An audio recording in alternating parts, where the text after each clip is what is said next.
दोस्तों नमस्कार। कर्नल अजय सी Ajay astro money गुरु fast global astro finance digital channel से आपसे मुखातिब होता हूं। आज 16 दिसंबर सन 2025। दोस्तों आज का दिन बहुत ही अहम है। आज द्वितीय विश्व युद्ध के बाद सबसे बड़ी विजय यानी लगभग 95,000 सैनिकों का सरेंडर आज ही के दिन हुआ था। भारत ने पाकिस्तान को दो भागों में विभाजित कर दिया था। दोस्तों ये सैन्य इतिहास की एक सबसे बड़ी जीतों में से एक मानी जाती है और सेकेंड वर्ल्ड वॉर के बाद इतनी बड़ी जीत किसी भी देश ने अभी तक हासिल नहीं की है। पूर्णतः मिलिट्री सरेंडर। आज के दिन हम श्रीमती इंदिरा गांधी के अदम्य साहस, राजनीतिक सूझबूझ और कूटनीति का भी विजय है। हमारी सैन्य सेनाओं के पराक्रम, वीरता और अदम्य साहस की आज हमें याद करने की आवश्यकता है। हमारे शीर्ष नेतृत्व, एक सिपाही से लेकर जनरल तक की जो अदम्य साहस, वीरता की गाथाएं याद करने का दिन है। उन शहीदों को याद करने की आवश्यकता है जिन्होंने अपने देश के नाम, नमक और निशान के लिए आहुतियां दी हैं। आज बांग्लादेश की आज़ादी का दिन है। आज बांग्लादेश इसमें कृतज्ञ हो या ना हो, लेकिन वास्तविकता यही है कि बांग्लादेश के लिए भारत के नौजवान वीरों ने अपनी आहुति दी है। पाकिस्तान के लिए आज शर्मनाक दिन है और उसको अनकंडीशनल पब्लिक सरेंडर उसने किया था और पाकिस्तान को दो भागों में विभाजित भारत ने अपनी सूझबूझ और वीरता से किया था। इसका कोई सानी नहीं है। मैं पूरे चैनल की तरफ से बहुत बहुत बधाई हमारे सभी वीर जवानों को और सशस्त्र सेनाओं को देता हूं। आज के इस एपिसोड में हम चर्चा करेंगे मक्का और गेहूं में कुछ मजबूती देखी गई है। पूरी रिपोर्ट ध्यान से सुने, समझे और पसंद आए तो लाइक कीजिएगा। चैनल को सब्सक्राइब करना बिल्कुल ना भूलें। दोस्तों खबर निकल के आ रही है कि एथनॉल पॉलिसी के संकेतों से हल्के सकारात्मक रुख और रुझान के अंदर मक्का के भावों में देखा जा रहा है। प्रमुख मंडियों में मक्का की कीमतें आज सीमित दायरे में रही। हालांकि रुझान हल्का सकारात्मक रहा, लेकिन पर्याप्त सप्लाई के मुकाबले मौजूदा मांग आराम से पूरी हो रही है। इसके चलते मक्का के कारोबार में गतिविधियां सुस्त बनी हुई है। बाजार पार्टिसिपेंट की बात माने कि तात्कालिक टिगर के अभाव में भाव स्थिर हैं। एथनॉल से जुड़ी पॉलिसी डेवलपमेंट पर बाजार की नज़र बनी हुई है। पेट्रोलियम और प्राकृतिक गैस मंत्रालय, खाद्य मंत्रालय, शुगर व ग्रेन प्रोसेसिंग सेक्टर के प्रतिनिधियों के साथ मिलकर अतिरिक्त एथनॉल उत्पादन क्षमता को लेकर जो एक फ्रेमवर्क पर काम हो रहा है। फिलहाल ऑयल मार्केटिंग कंपनियां पेट्रोल में 20% ब्लेंडिंग के लिए सालाना लगभग 11,000 मिलियन लीटर एथनॉल की खरीदी कर रही है, जबकि कुल इंस्टॉल क्षमता लगभग 17,000 मिलियन लीटर है, जिससे सिस्टम में अंडर यूटिलाइजेशन बना हुआ है। यानी 17,000 मिलियन लीटर के मुकाबले सरकार यानी ऑयल मार्केटिंग कंपनियां 11,000 मिलियन लीटर एथनॉल की खरीदारी कर रही है। सरकार इस अतिरिक्त क्षमता को उपयोग में लाने के लिए समय के साथ ब्लेंडिंग टारगेट बढ़ाने और एथनॉल के एक्सपोर्ट विकल्पों पर भी विचार कर रही है। पेट्रोलियम मंत्री श्री हरदीप सिंह पुरी ने संसद में अपने हालिया वक्तव्य में इसका उल्लेख किया है। इस क्षमता का प्रभावी उपयोग होने पर डिस्टिलरीज द्वारा मक्का और अन्य ग्रेड बेस्ट फीड स्टॉक्स की खपत बढ़ सकती है, जो आगे चलकर कीमतों को स्ट्रक्चरल सपोर्ट दे सकती है। फिजिकल मार्केट की बात करें तो बाजार में कुछ दिनों में लगभग 50 रुपये प्रति क्विंटल की गिरावट के बाद अब भाव थोड़े स्थिर हैं। खासकर अच्छी क्वालिटी के मक्का में खरीदारी की रुचि सुधरी है, जिससे इस सेगमेंट में आगे गिरावट फिलहाल मुश्किल नज़र आ रही है।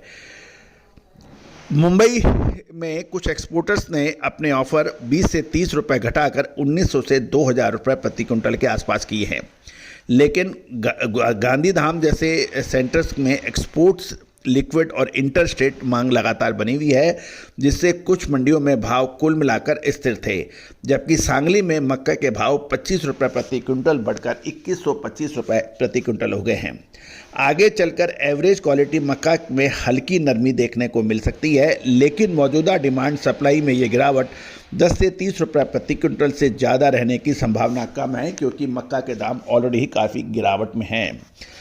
सेलेक्टिव और कमज़ोर एक्सपोर्ट मांग के चलते तेज़ी की गुंजाइश में सीमित है, लेकिन चाहे फंडामेंटल सपोर्टिव हो, क्योंकि सरकार द्वारा जो हमने अभी चर्चा की उसको क्रियान्वयन में होने में समय लग सकता है। छिंदवाड़ा में मक्का पूरे सप्ताह 1700 से 1850 रुपये प्रति क्विंटल के सीमित दायरों में कारोबार करती रही। लगभग 4000 टन की दैनिक आवक और कई रैक ऑपरेटर्स की सक्रिय खरीद से बाजार को सहारा मिला। वैगन लोडिंग लगभग 1950 रुपये प्रति क्विंटल पर बनी हुई है, जो हालिया स्तर के आसपास ही मानी जा रही है। गौरतलब है कि कुछ फैक्ट्रियां अपनी खरीद की कीमत हालिया उच्च स्तर से करीब 100 रुपये घटाकर 1980 रुपये प्रति क्विंटल पर करने की बात कर रही हैं। संभावित सरकारी हस्तक्षेप, खरीद की उम्मीदों के बीच किसानों और स्टॉकिस्टों की बिकवाली का दबाव कुछ कम हुआ है, जिससे निकट अवधि में तेज गिरावट की आशंका सीमित नजर आ रही है। कुल मिलाकर मक्का का बाजार अभी कंसोलिडेशन फेज में प्रवेश करता दिखाई दे रहा है। न तो तेज गिरावट, न ही कोई आक्रामक तेजी की गुंजाइश नजर आ रही है। लगातार अपडेट विश्लेषण के लिए चैनल को सब्सक्राइब कीजिए और आगे बढ़िए। प्रोग्राम के द्वितीय भाग में हम मक्का के ऊपर चर्चा करेंगे। दोस्तों, मक्का के बाद अब इस भाग में हम चर्चा करेंगे ओपन मार्केट सेल स्कीम पर कुछ समय के लिए रोक से प्रमुख बाजारों में गेहूं के भाव कुछ मजबूती से ट्रेड होते हुए नजर आए हैं। प्रमुख केंद्रों में सोमवार को यानी 15 दिसंबर को गेहूं की कीमतें स्थिर से मजबूत के दायरे में रहे। फूड कॉरपोरेशन ऑफ इंडिया द्वारा ओपन मार्केट सेल स्कीम के तहत गेहूं की नीलामी लगातार घटने और कम रुचि के कारण अभी रोकी है, जिससे बाजारों को सपोर्ट मिला है। मौजूदा भाव पर बिकवाली की रुचि सीमित होने से फिजिकल मार्केट में अंडरटोन मजबूत बना। कई जगह भाव स्थिर थे और कुछ केंद्रों में 50 से 10 रुपये प्रति क्विंटल की हल्की बढ़त दर्ज हुई। देश की राजधानी दिल्ली में गेहूं के भाव 2810 रुपये प्रति क्विंटल पर स्थिर है और रुख पॉजिटिव है। उत्तर प्रदेश और बेंगलुरु में का भाव नेट बेसिस पर लगभग 2980 रुपये प्रति क्विंटल के आसपास देखे जा रहे हैं। ओरिजिनल लेवल पर उत्तर प्रदेश में गेहूं के भाव 2630 से 2650 रुपये प्रति क्विंटल के सीमित दायरे में हैं, जो 5 से 10 रुपये प्रति क्विंटल की बढ़त दिखा रहे हैं। गुजरात में गेहूं के भाव 10 रुपये क्विंटल बढ़कर 2675 रुपये प्रति क्विंटल हैं। डिमांड साइड पर दक्षिण और पूर्वी भारत की फ्लोर मिल्स मौजूदा भाव स्तर पर स्टॉक लिक्विड करने से बस्ती दिखाई दे रही है, क्योंकि जिससे कोट्स में नरमी नहीं आई है।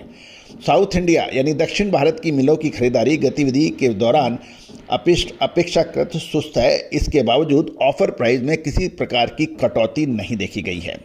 पूर्वी भारत की बात करें तो कुछ मिलों को पहले से निचले स्तर पर सप्लाई न मिलने के कारण उन्हें खरीद भाव में 510 रुपये प्रति क्विंटल बढ़ाने पड़े हैं। कुछ ब्यूरो रिपोर्ट के अनुसार सरकार की ओर से नए ओपन मार्केट सेल स्कीम गेहूं टेंडर के टाइमिंग या स्ट्रक्चर को लेकर अभी तक कोई स्पष्ट गाइडलाइन नहीं आई है, जिससे बाजार के पार्टिसिपेंट्स का रुख सतर्क बना हुआ है। मौजूदा डिमांड सप्लाई संतुलन ओपन मार्केट सेल स्कीम की बिक्री पर के आधार पर ही देखी जाएगी। ट्रेडर्स का व्यापक नजरिया यही है कि निकट अवधि में गेहूं के भाव स्थिर से मजबूत बने रह सकते हैं, जब तक सरकार की ओर से ओपन मार्केट सेल स्कीम के लिए कोई नया हस्तक्षेप न आए। गौरतलब है कि इस बार गेहूं की बिजाई शानदार होने की खबर मिल रही है, जिसको हमने लगातार अपडेट दी हैं। मौजूदा मौसम भी गेहूं के लिए काफ़ी पॉजिटिव नज़र आ रहा है। दूसरी ओर सरकार के पास बफर स्टॉक से ऊपर काफ़ी अच्छा स्टॉक अभी भी मौजूद है। तो कुल मिलाकर सरकार को ओपन मार्केट सेल स्कीम के अंदर लेटर और सूनर अपना माल उतारना पड़ेगा। ये एक आम धारणा बनी हुई है। इस साल गेहूं की कीमतों में सरकार की नीतियों के कारण कोई बड़ी तेजी नहीं आई, जिससे उपभोक्ताओं को राहत, लेकिन व्यापारी व किसानों को परेशानी थोड़ी बहुत झेलनी पड़ी है। गौरतलब है इस बार सरकार ने सही समय पर स्टॉक लिमिट जैसी महत्वपूर्ण घोषणाएं की और कड़ी नज़र रखी, जिससे गेहूं के दाम पिछले साल के मुकाबले काफ़ी कम रहे। दोस्तों खबर ये भी निकल रही आ रही है दोस्तों, कहा जाता है कि एग्रो कमोडिटीज यानी कृषि उपज का व्यापार हंसी खेल नहीं है। इसमें पर्याप्त पूंजी, स्टॉक होल्डिंग, गोदाम, ब्याज भाड़ा सभी काफ़ी मेहनत के हैं। साथ साथ बाज़ारों में उतार चढ़ाव किसी भी मंडी व्यापारी के कमर तोड़ देता है। यदि आप सही समय पे माल खरीद लेते हैं और सही समय पे माल बेचते हैं तो आपका मुनाफा दिन दुगनी रात चौगनी गति से बढ़ता है और शानदार, क्योंकि 140 करोड़ जनसंख्या की उदरपूर्ति, कृषि भूमि लगातार कम होना, आयात निर्यात जैसी महत्वपूर्ण घटनाएं कृषि उपज के ऊपर प्रभाव डालती हैं। साथ साथ सरकारी नीतियां, पॉलिसीज भी समय समय पर ध्यान देती हैं। दोस्तों हमेशा याद रखिएगा कि विश्लेषण हमेशा आपके व्यापार वर्धक साबित होते हैं। सही सूचनाएं, सही नीतियां, सही विश्लेषण आपके व्यापार को बढ़ा सकती है। मामूली खर्चे पर ये उपलब्ध हो सकती है। सहयोग राशि अदा करने पर आपको रिसर्च रिपोर्ट्स उपलब्ध हो जाएंगी। दोस्तों साथ साथ हमारा साप्ताहिक अखबार जो देश दुनिया की खबरों तो आप तक पहुंचाता है और देश विदेशों में सब लोकप्रिय कमोडिटी न्यूज़लेटर आपको उपलब्ध होता है। साथ साथ पल पल की खबर, मंडियों के भाव आप तक डेली पहुंचाता है। आज ही संपर्क करें। साथ साथ हमारी विशेष अग्रिम रिसर्च रिपोर्ट के लिए भी आप संपर्क कर सकते हैं, जो कि सहयोग राशि अदा करने पर उपलब्ध हो पाएगी।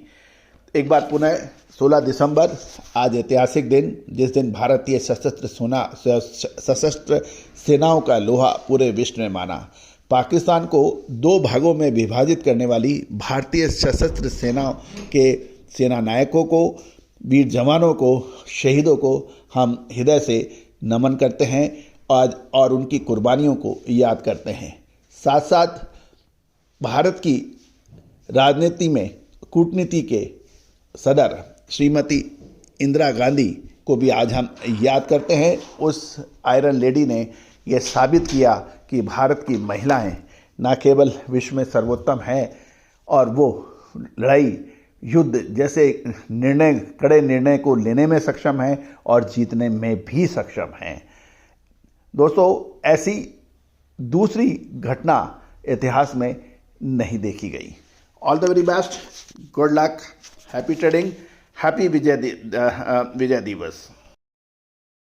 सोनाक्षी की रसोई में आज की स्पेशल गेस्ट है मौसमी चैटर्जी जी। ये जी नहीं, मौसमी आंटी। ओके आंटी मौसमी, तो आज आप क्या बनाएंगी? मैं क्यों बनाऊं? मैं तो गेस्ट हूँ, आप बनाओ, हम खाएंगे। एक्टिंग में तो हिट हो, अब खाना बनाओ सुपर हिट। ठाट से बनाऊंगी खाना, है ना द बेस्ट एवरीडे मसाला। आओ बनाते हैं मसालेदार छोले। हर रोज के करी में एवरीडे मसाले, शाही बिरयानी में स्वाद का जायका। पटल पोस्तो और शुष्य इलिश भापा।